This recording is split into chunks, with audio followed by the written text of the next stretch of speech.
Hi everyone. आज के session में हम बात करने वाले हैं importance of maths in CUET exam. क्या यहाँ पर पूछे जाने वाला मैथ्स कठिन होगा? क्या सोच के हमें इस एग्जाम की तैयारी करनी चाहिए? और क्या वाकई में मैथ्स कठिन है? क्या ये कहीं मिथ तो नहीं है जो हम लोग को लोग बताते रहते हैं और हम इसको मान के बैठे हुए हैं? तो आज हम इसी बारे में बात करेंगे इस पूरे सेशन में। बट सबसे पहले मैं ये बात करना चाहूंगा कि ये जो सवाल है ये किसके मन में आता होगा। जिनको मैथ्स अच्छा लगता है, जिनको मैथ्स से मोहब्बत है, उनको तो कभी भी ये सवाल मन में नहीं आता होगा। क्यों? क्योंकि उनको ये चीज मालूम है कि मैथ्स की इंपॉर्टेंस क्या है। बट मैथ्स की इंपॉर्टेंस उन लोग को समझना बहुत जरूरी है जो मैथ्स को अवॉइड करते हैं, निग्लेक्ट करते हैं, डरते हैं, जिनको मैथ्स का फोबिया है। तो अब हमें ये समझना है कि सर मैथ्स का फोबिया क्यों आया हमारे अंदर। जब हम सब एक साथ 10th तक मैथमेटिक्स पढ़ते हैं, 10th के बाद हम अलग अलग स्ट्रीम्स में जाते हैं, तो ऐसा क्यों है कि हमें मैथ से डर लगता है और उसे मैथ से डर नहीं लगता? और हम दोनों को कॉम्पिटिटिव एग्जामिनेशन फेस करना है और दोनों को सेम सवाल पूछे जाएंगे और वो मैथ्स के होंगे। तो उसका तो मैथ्स अच्छा है, वो निकाल लेगा पेपर। मेरा मैथ्स अच्छा नहीं है, मैं कैसे निकाल पाऊंगा? अभी हुआ नहीं है पेपर, बट ये सारी चीजें आपके मन में चल रही हैं। अब ये जो डर है ये क्यों डेवलप हुआ और इसका सलूशन क्या है, सबसे पहले ये जानना बहुत जरूरी है। क्यों? क्योंकि अगर ये सलूशन हमारे पास नहीं होगा तो हम कभी भी कॉम्पिटिटिव एग्जामिनेशन में मैथ्स को बहुत अच्छे से फेस नहीं कर पाएंगे, और अगर हम उस कॉन्फिडेंट के साथ में उसे फेस नहीं करेंगे तो हम अच्छा स्कोर भी नहीं कर पाएंगे। तो सबसे पहले इस प्रॉब्लम का सलूशन हमें ढूंढना पड़ेगा कि इसका सलूशन क्या हो सकता है। तो सबसे पहले समझते हैं कि ये प्रॉब्लम कैसे डेवलप हुई हमारे अंदर, कैसे हमें मैथ से डर लगने लगा। अब जैसे हमारे एजुकेशन सिस्टम में जब हम बचपन से पढ़ना शुरू करते हैं, तो हमें सबसे पहले जब इंट्रोडक्शन होता है मैथ्स का हमारी लाइफ में, तो हमें नंबर्स के बारे में बताया जाता है। ठीक है ना, 1 2 3 4 5 नंबर्स क्या होते हैं। फिर हमें याद करवाया जाता है 1 से लेकर 10 तक, 1 से लेकर 20 तक, 1 से लेकर 100 तक की गिनती, है ना, पूछा जाता है, बताओ गिनती बताओ, 1 2 3 4, है ना। उसके बाद फिर जोड़ना, घटाना, मल्टीप्लिकेशन, डिवीजन, ये सारी चीजें हमें सिखाई जाती हैं। और फिर धीरे धीरे धीरे धीरे ये और मुश्किल होता जाता है। और यहाँ पर हर एक प्रोसेस में होता क्या है ना, कि हमें रटवाया जाता है, हमें कभी समझाया नहीं जाता कि ये सब चीजें होती कैसे हैं। तो इसका मतलब ये हुआ कि हमें कभी भी इस सब्जेक्ट के प्रति, आमतौर पे मैक्सिमम बच्चों को इसके प्रति कभी भी इंटरेस्ट डेवलप ही नहीं कराया जाता। जिसका इंटरेस्ट ऑलरेडी है वो तो है, बट जिसका नहीं है उसका कभी डेवलप ही नहीं हुआ। और इस वजह से हमेशा हमें वो जो सब्जेक्ट है वो हमेशा क्या लगने लगता है, टफ लगने लगता है, मुश्किल लगने लगता है। हमें लगता है कि यार सर ने तो ना इस क्वेश्चन को करने का एक फॉर्मूला बता दिया है, और यहाँ पर उन्होंने बोला है कि ऐसा सवाल आएगा तो ऐसे कर देना। अब अगर सवाल ऐसा आया तो ठीक, नहीं आया तो फिर हम परेशान होंगे, हम फंस जाएंगे, पेपर तो हमें देना है। बट हम इसी तरीके से, इसी मेथोडोलॉजी से पढ़ रहे हैं सालों तक। और इस वजह से काफी बच्चे 10th के बाद जब उन्हें ऑप्शन मिलता है चूज करने का, तो वो मैथ्स को चूज नहीं करते। बट दिक्कत ये आती है कि उनको ऐसा लगता है कि अब वो कभी भी मैथ्स देखेंगे नहीं अपने जीवन में। बट वो जैसे ही आगे बढ़ते हैं तो उन्हें पता चलता है कि अच्छी जॉब के लिए एक कॉम्पिटिटिव एग्जामिनेशन हमें देना होगा, उसे फेस करना होगा। और उस कॉम्पिटिटिव एग्जामिनेशन में मैथ्स का वेटेज है, भले ही कम है या ज्यादा है या जितना भी है, बट है। उसको हमें फुलफिल करना पड़ेगा, वहां पर जितने भी नंबर हमें चाहिए, रिक्वायर्ड है, उतने तो हमें लाने पड़ेंगे। यानी कि हम बच नहीं सकते, हम हमको इसको फेस तो करना पड़ेगा।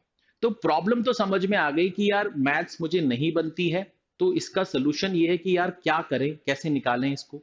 ठीक है, मतलब छोड़ दें क्या? नहीं छोड़ सकते। क्यों? क्योंकि अगर मुझे डीयू में जाना है, जेएनयू में जाना है, बीएचयू में जाना है, या किसी भी सेंट्रल यूनिवर्सिटी में जाना है, तो वहां के पेपर में एप्टीट्यूड पूछा जाएगा। और उस एप्टीट्यूड को मुझे फेस करना है, मैं उसको निग्लेक्ट नहीं कर सकता, नजरअंदाज नहीं कर सकता। ठीक है, उसका वेटेज है, उसका एक पर्टिकुलर मार्क्स उसमें भी लाने पड़ेंगे। अगर मैं नहीं लाऊंगा तो मेरा सिलेक्शन नहीं होगा। तो सर पढ़ना तो है, क्योंकि उस कॉलेज में अगर मैं नहीं गया तो मुझे अच्छा कैरियर, अच्छा पैकेज नहीं मिलेगा। ठीक है, अच्छी जॉब अपॉर्चुनिटीज नहीं मिलेंगी, तो पढ़ना तो पड़ेगा। ये तो समझ में आ गया कि पढ़ना तो पड़ेगा। प्रॉब्लम भी समझ में आ गई कि क्यों डेवलप नहीं हुआ, क्योंकि पढ़ाने वाले अच्छे नहीं मिले। ठीक है, तो अब इसका सोल्यूशन क्या है? अब इसका सोल्यूशन क्या है? अब जैसे कोई बच्चा मुझसे पूछता है कि सर मुझे भूख लग रही है, मैं क्या करूं? मैं बोला खाना खा लो। सीधी सी बात है, अगर भूख लग रही है तो खाना खा लो, नींद आ रही है तो सो जाओ। यही इसका सोल्यूशन है, सिंपलेस्ट सोल्यूशन है। इसमें और कुछ तो नहीं कि नहीं ऐसा नहीं, ऐसा करके ऐसा करो। सिंपल है ना, भूख लग रही है खाना खा लो। उसी तरह से अगर आपको कोई चीज नहीं बन रही है तो आपको पढ़ना पड़ेगा। आपको पढ़ना पड़ेगा। और आपके अंदर ये जो डर है ना, इस डर की एक वजह ये है कि आपको लगता है कि आपसे नहीं बनेगा। आपको लगता है कि आपसे नहीं बनेगा। सबसे पहले ये भी समझो, आपको लगता है। क्यों लगता है? क्योंकि आपने 10th के बाद मैथ्स पढ़ी नहीं। तो आपको लगता है यार मैंने तो 2 साल मैथ्स नहीं पढ़ी। बट यार आप ये क्यों नहीं समझते हो कि आपसे कॉम्पिटिटिव एग्जामिनेशन में जो मैथ्स पूछी जा रही है, वो तो सिर्फ 10th तक की पूछी जा रही है। तो आपने वो तो मैथ्स पढ़ी हुई है। बट आप 10th के बाद मैथ्स नहीं पढ़ते हो 2 साल तक, आप उसके टच में नहीं हो। दूसरा, टच में इसलिए नहीं थे क्योंकि इंटरेस्ट नहीं था। इस वजह से आपने मान लिया कि आपसे बनेगा ही नहीं। जैसे आपने एक कहानी सुनी होगी कि एक हाथी होता है, बचपन में छोटा सा होता है, तो कहीं भाग ना जाए तो उसके पैर में एक रस्सी बांध देते हैं और रस्सी को एक लकड़ी से बांध देते हैं, तो वो उसी रेडियस में घूम सकता है, कहीं जा नहीं सकता। और जैसे जैसे वो बड़ा होता है, वो जो रस्सी होती है वो उसके पैर में बंधी होती है, बट यहां से वो निकाल दी जाती है लकड़ी में से। ठीक है, हुक यहां से निकाल दिया जाता है। उसको आज भी लगता है कि उसका रेडियस इतना है, वो इससे आगे नहीं जा सकता। तो ये डर आपके मन में बैठ चुका है कि हमने 10th और 11th में मैथ्स नहीं पढ़ा है तो हमसे नहीं होगा। जबकि ऐसा है नहीं। आपसे जो कंपटीशन में मैथ्स पूछी जा रही है वो सिर्फ और सिर्फ 10 तक की पूछी जा रही है, उससे ज्यादा पूछेगा ही नहीं। और सीयूसीटी इंट्रोड्यूस करने का सबसे बड़ा कारण है कि यहां पर एक कॉमन प्लेटफॉर्म पे सबको एक साथ एक जगह पे लाकर सेम सवाल पूछे जाएं। तो जाहिर सी बात है कि उसका जो लेवल रहेगा वो इजी टू मॉडरेट ही रहेगा। वो जहां पर भी डिफिकल्टी लेवल बढ़ाएगा या जहां भी उसको आपका नॉलेज चेक करना है, वो आपसे डोमेन स्पेसिफिक सब्जेक्ट्स के थ्रू पूछेगा, आपसे चेक करेगा आपसे कि आपकी नॉलेज क्या है आपके डोमेन में। बट जहां पर कॉमन एप्टीट्यूड वाला पार्ट है, वहां पर वो सिर्फ और सिर्फ आपको ये चेक करेगा कि आपका मैथमेटिक्स कितना अच्छा है। आपका मैथमेटिक्स कितना अच्छा है, क्योंकि थोड़ा बहुत तो आपको मैथमेटिक्स आना चाहिए, क्योंकि जरूरी है लाइफ के लिए। ठीक है, इतना आना चाहिए, और वो उतना ही पूछेगा, और उतना आपने 10वीं तक पढ़ा हुआ है। तो पहले तो ये अपने दिमाग से गलत फहमी निकाल दो कि हमसे नहीं होगा, हमसे नहीं होगा। अब सोल्यूशन की बात कर लेते हैं। सोल्यूशन क्या है, कैसे हम इससे ओवरकम हो सकते हैं? तो जैसा मैंने आपसे बोला कि जब आपको भूख लगती है तो आप क्या करोगे? खाना खाओगे, है ना? तो आपको यहां पर सिर्फ और सिर्फ क्या करना है? प्रैक्टिस करना है। प्रैक्टिस प्रैक्टिस प्रैक्टिस, और कुछ नहीं करना है, सिर्फ प्रैक्टिस करना है। जैसे फॉर एग्जांपल आपने कोई चीज सीखी बचपन में, है ना? और या आप फॉर एग्जांपल क्रिकेट खेलते थे, मान लीजिए। ठीक है, एक एग्जांपल दे रहा हूं, आपके फादर की बात कर रहा हूं कि आपके जो फादर हैं या आपकी जो माता जी हैं, वो अपने टाइम पे बैडमिंटन खेलती होंगी। आपकी माता जी, आपके फादर जो है वो क्रिकेट खेलते होंगे। बट उसके बाद फिर उनकी पढ़ाई खत्म हुई, फिर वो जॉब में आ गए, फिर वो आप बहुत ज्यादा एज हो गई उनकी। अब आप उनसे बोलोगे क्रिकेट खेलने के लिए, तो उनकी इच्छा तो होगी, तो वो 1-2 बॉल तो खेलेंगे। बट अगर आप उनसे एक्सपेक्ट करो कि वो पहले बॉल पे छक्का मारेंगे, चौका मारेंगे, तो नहीं हो सकता। क्यों नहीं हो सकता? क्योंकि उनकी अब प्रैक्टिस नहीं है। और आप उनको जज भी नहीं कर पाओगे, आपको लगेगा मेरे पापा को तो क्रिकेट खेलना आता भी नहीं है, जबकि हो सकता है कि वो अपने टाइम पे बहुत अच्छा क्रिकेट खेलते हो। बट अभी काफी लंबे समय से वो क्रिकेट नहीं खेल रहे हैं, प्रैक्टिस नहीं है, इस वजह से आपको लगता है उनको क्रिकेट नहीं आती, और उनको भी लगता है कि उनको क्रिकेट नहीं आती। तो प्रैक्टिस की बहुत इंपॉर्टेंस है ना? प्रैक्टिस की बहुत इंपॉर्टेंस है। सचिन तेंदुलकर वर्ल्ड का महानतम बैट्समैन है। आपको क्या लगता है कि वो किसी भी मैच के पहले प्रैक्टिस नहीं करता होगा? बिल्कुल करता होगा, डेफिनेटली करता होगा, 100% करता होगा, क्योंकि वो जरूरी है। वो जरूरी है, उसके डेली शेड्यूल में ऐड होगा कि मुझे इतने बजे से इतने बजे तक प्रैक्टिस करनी है, चाहे मैच हो चाहे ना हो। तो प्रैक्टिस बहुत जरूरी है। अब आपके पास समय बहुत कम है, तो आपको थोड़ा टाइम ड्यूरेशन थोड़ा सा बढ़ाना पड़ेगा, थोड़ा सा डेडिकेशन लेवल आपका बहुत हाई होना चाहिए, है ना? कि यार सर ने ये तो बता दिया और हमको भी समझ में आ गया कि हाँ यार वो 10वीं तक की मैथ्स पूछेगा, ये तो बात सच है। और हमने यार 11th-12th में नहीं पढ़ा तो क्या हुआ? 11th-12th की मैथमेटिक्स पूछेगा भी नहीं।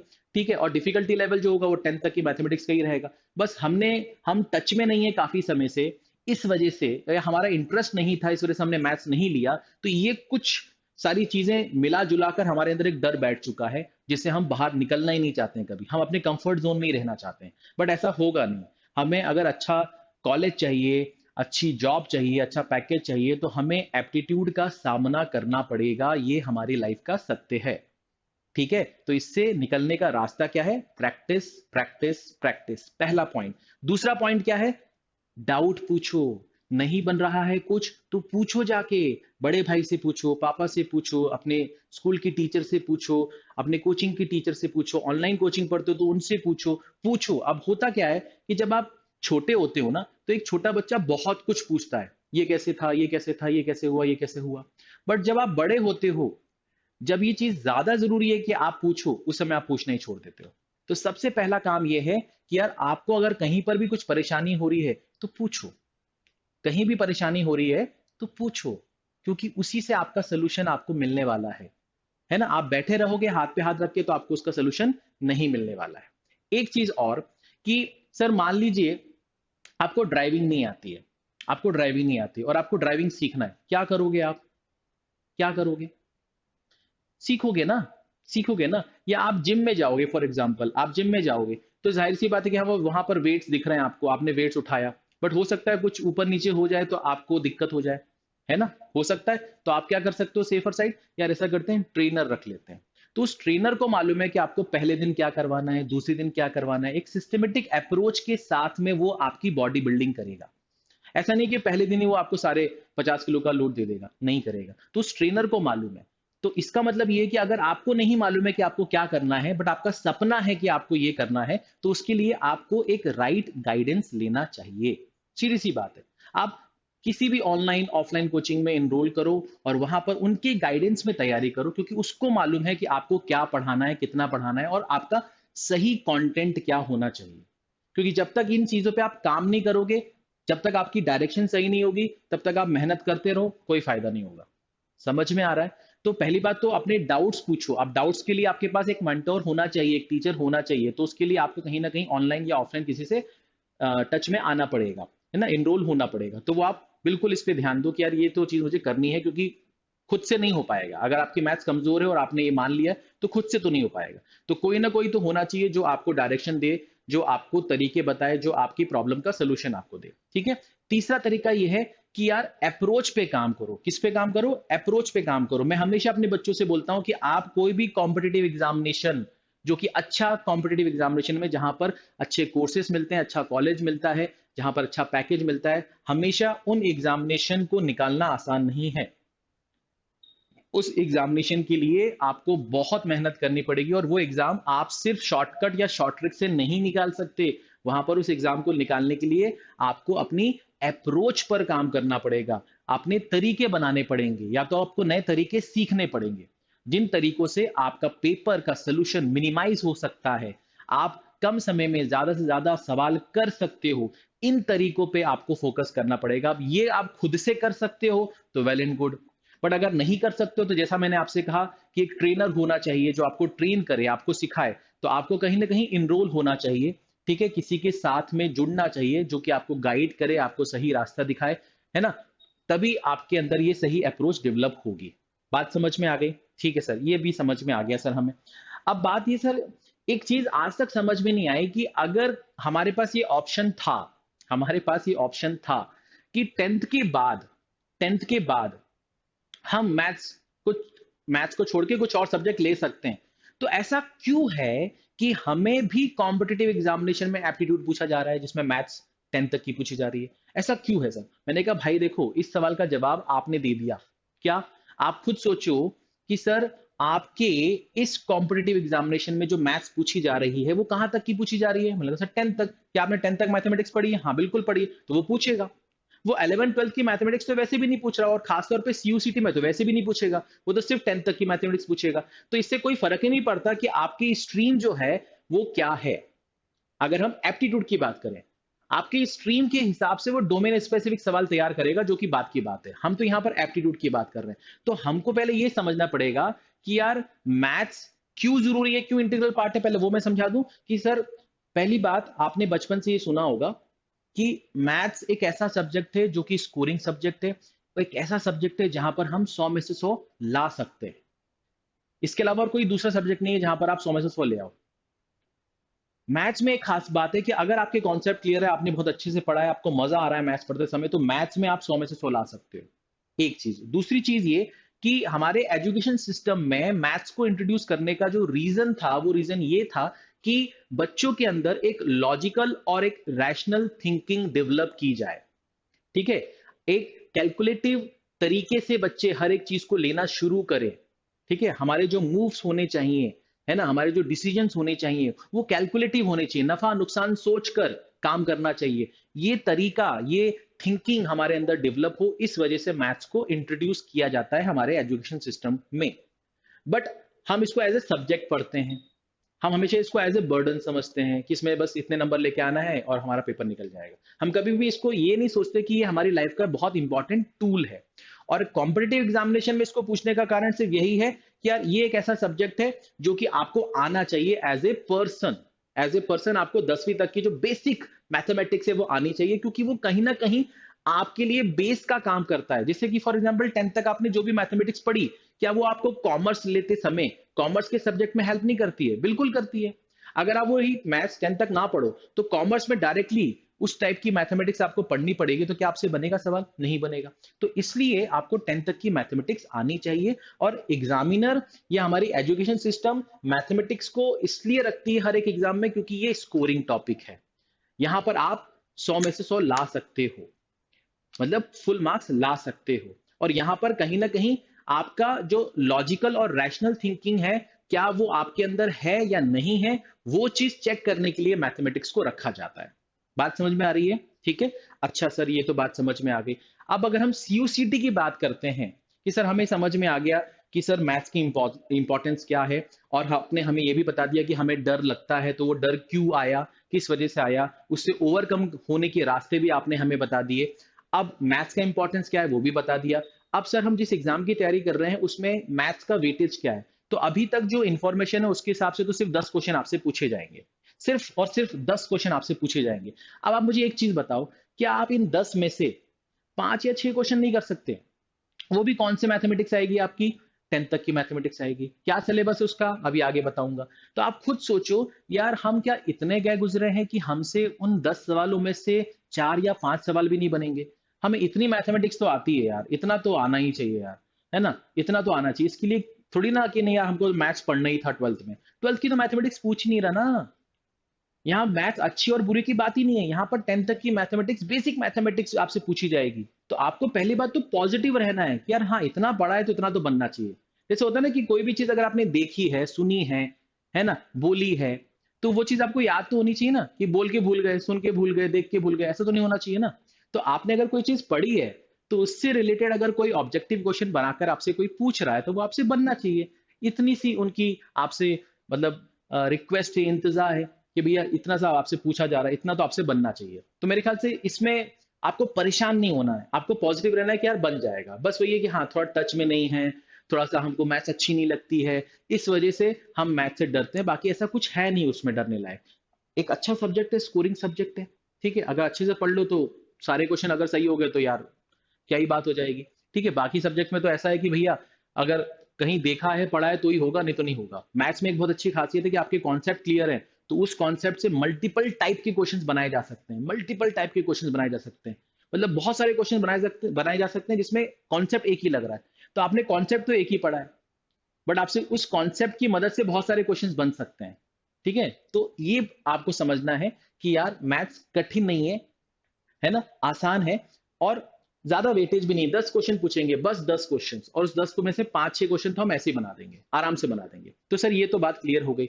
मार्किंग स्कीम क्या है सर, उसके बारे में जानकारी इसलिए होनी चाहिए क्योंकि ये स्ट्रैटेजी का पार्ट है। अगर हमें पता ही नहीं है कि वहां पर नेगेटिव मार्किंग है तो हमने सब पे टिक लगा दिया, जय माता दी कर दिया वहां, तो तुक्का मारना नहीं है वहां पर। वहां पर जो बने वही करो, जो नहीं बने उसको मत छुओ। तो आप अगर सही करोगे तो +4 मिलेंगे, गलत करोगे तो -1 होगा। हालांकि ये अभी ऑफिशियली अभी कंफर्म नहीं है, अभी ये हम लोग बस अभी एक्सपेक्टेड है ये सारी चीजें। अभी जब ये कंफर्म हो जाएगा तो हम आपको एक बार और ये बताएंगे सारी चीजें, बट अभी ये मान के चल सकते हो कि +4 और -1 होगा। अब बात आती है सर कि आपका सिलेबस क्या है। आपका सिलेबस क्या है सर? आपने अभी बता दिया, हमने मन भी बना लिया कि अब हमें पढ़ना है, हम पढ़ेंगे। अब हमने मन बना लिया हम पढ़ेंगे। आपने बोला कि डरना नहीं है तो अब हम डरेंगे नहीं, है ना? आपने बोला कोशिश करो हो जाएगा, लगे रहो हो जाएगा, हमने मान लिया। बट सर पढ़ना क्या है वो तो बताइए। तो आपको जो पढ़ना है वो आपके यहाँ पर स्क्रीन पे लिखा हुआ है। अब यहाँ पर आप देखोगे कुछ गैप्स में मैंने इन चीजों को लिखा हुआ है। तो सबसे पहले आपको ध्यान क्या देना है? सबसे पहले आपको ध्यान देना है कि आपको ये वाला पार्ट सबसे पहले पढ़ना है। ये वाला पार्ट सबसे पहले पढ़ना है। ये जो पार्ट है ये बेसिक पार्ट है। ये एक ऐसा पार्ट है जहां से सवाल बनेगा ही बनेगा, साथ ही साथ इसका एप्लीकेशन कई जगह पर है, तो हर जगह ये काम आएगा आपको। तो परसेंटेज टू फ्रैक्शन कन्वर्जन आपको यहां पर आना चाहिए। जैसे कि फॉर एग्जांपल मैंने बोला कि जो 20% होता है, तो 20% क्या होता है सर? 20% 1/5 होता है। तो ये कैसे होता है, क्यों होता है 20/100? काटापिटी मचाओगे तो 1/5 आ जाएगा। तो ये आपको पता होना चाहिए। उसके बाद फिर इसका एप्लीकेशन पार्ट क्या है।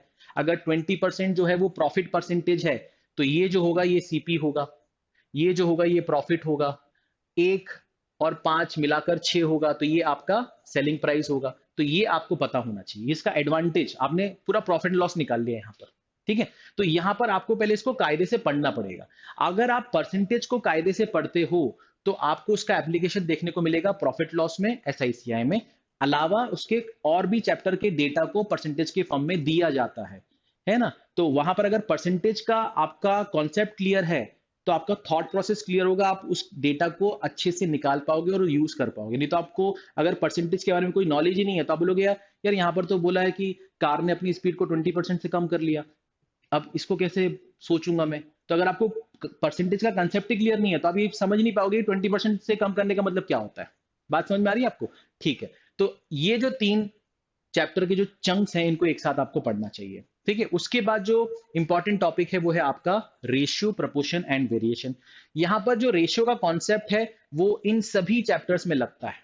यानी कि अगर आपने ये चैप्टर अच्छे से पढ़ लिया या ये चैप्टर आपको किसी ने बहुत अच्छे से पढ़ा दिया तो ये पूरे के पूरे टॉपिक्स आपके एकदम से बन जाएंगे।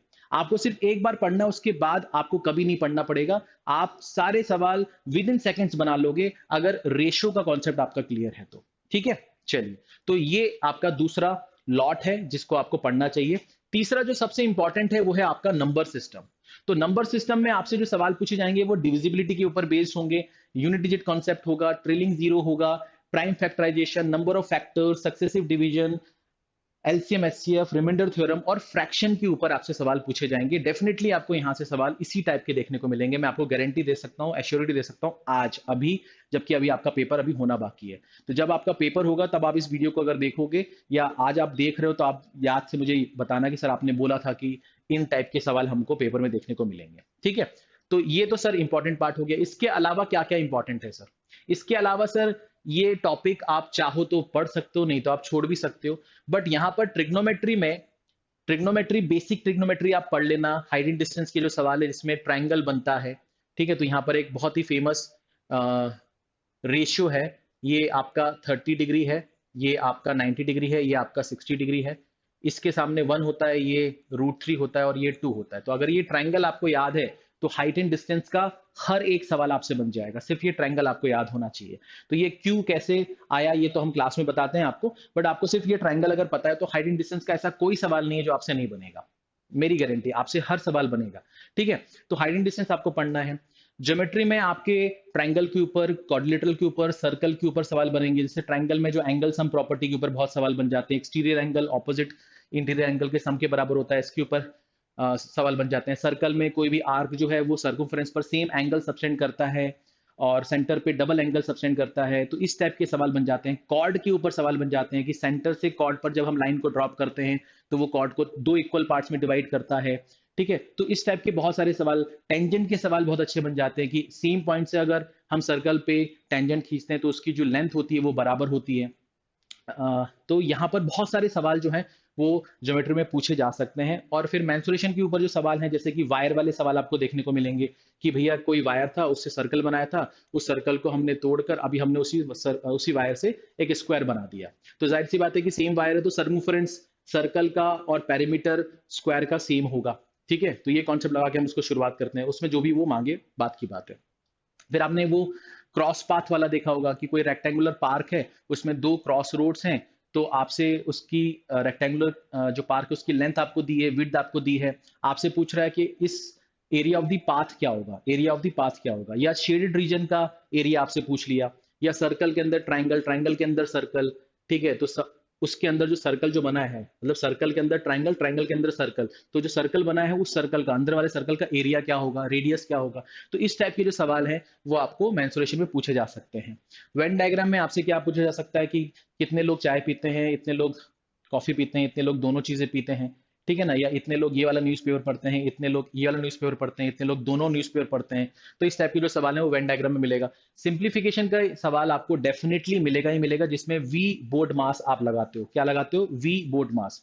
तो सिंप्लीफिकेशन के ऊपर सवाल देखने को मिलेगा, जिसमें स्क्वायर रूट और क्यूब रूट का एप्लीकेशन देखने को मिल सकता है, डिजिटल सम का एप्लीकेशन भी देखने को मिल सकता है। साथ ही साथ नंबर सीरीज और मिसिंग नंबर के सवाल आपको देखने को मिलेंगे। मिसिंग नंबर जिसमें एपी का कॉन्सेप्ट लग रहा हो या जीपी का कॉन्सेप्ट लग रहा हो, या उसमें जो डिफरेंस आ रहा है वो परफेक्ट स्क्वायर हो, 1 का स्क्वायर, 2 का स्क्वायर, 3 का स्क्वायर। तो इस तरह का कुछ पैटर्न उसमें फॉलो हो रहा होता है, और उसमें कोई मिसिंग नंबर होता है वो आपको निकालना होता है। ठीक है, या रॉन्ग नंबर कुछ होता है उसको हमें बताना होता है। तो इस तरह के सवाल आपको यहाँ पर देखने को मिल सकते हैं। अब बात ये आता है कि सर ये तो आपने बता दिया हमें, अब बात आती है हम पढ़ें कहाँ से। हम पढ़ें कहाँ से? अब हम तो खुद से पढ़ रहे हैं, हमने तो कोई कोचिंग ज्वाइन नहीं की, तो हमें कहाँ से पढ़ना चाहिए, क्या सोर्स होना चाहिए? तो आपके पास में मार्केट में दो बुक्स हैं जिसपे आप ट्रस्ट कर सकते हो। एक आपका आर एस अग्रवाल की बुक है, बहुत फेमस ऑथर है, बहुत सालों से लिख रहे हैं, तो बहुत अच्छी बुक है, ट्रस्ट कर सकते हो आप। इस बुक के साथ अगर आप जाते हो तो आपको कोई परेशानी नहीं होगी, सारे टॉपिक्स आपको इसके अंदर मिल जाएंगे। साथ ही साथ यहाँ पर एरर नहीं है, तो आपके कॉन्सेप्ट हिलेंगे नहीं। कई बार ऐसा होता है कि आपके कॉन्सेप्ट हिल जाते हैं अगर एरर होते हैं बहुत सारे, आपको लगता है पता नहीं मैं सही हूँ या बुक सही है। ठीक है ना, तो इसलिए अच्छी बुक से पढ़ा करो जिसमें एरर ना हो, ताकि आपके कॉन्सेप्ट हिले नहीं। दूसरी एक और बुक है एम टायरा की, जो कि क्विकर मैथ्स के नाम से जानी जाती है, magical book on quicker maths के नाम से जानी जाती है। ये भी आप बुक ले सकते हो। दोनों में से कोई भी एक बुक मेरी तरफ से सजेशन रहेगा कि आप ले सकते हो। दोनों बुक लेने की कोई आवश्यकता है नहीं आपको, बट अगर आप एक बुक लेते हो तो आपका काम हो जाता है। ठीक है, अब बात आती है सर ये सब तो ठीक है, आखिरकार हमें चाहिए क्या? इस सेशन के आखिरी में हमें चाहिए क्या ये समझना है। हमें चाहिए क्या, हमें ये समझना है। तो अगर आपको कॉम्पिटिटिव एग्जामिनेशन में जहां पर भी मैथ्स पूछा जाता है और हमें मैथ्स से डर लगता है, क्यों लगता है बता दिया, उस डर से बाहर कैसे निकलना है वो बता दिया, इंपॉर्टेंस क्या है मैथ्स की वो बता दिया, क्योंकि उसके बिना कोई भी कॉम्पिटिटिव एग्जामिनेशन बन नहीं सकता। भले ही उसका वेटेज कम हो, बट मैथ्स पूछी तो जाएगी, और हमारा ड्रीम कॉलेज, ड्रीम यूनिवर्सिटी हमें नहीं मिलेगा अगर हम मैथ्स पे काम नहीं करेंगे।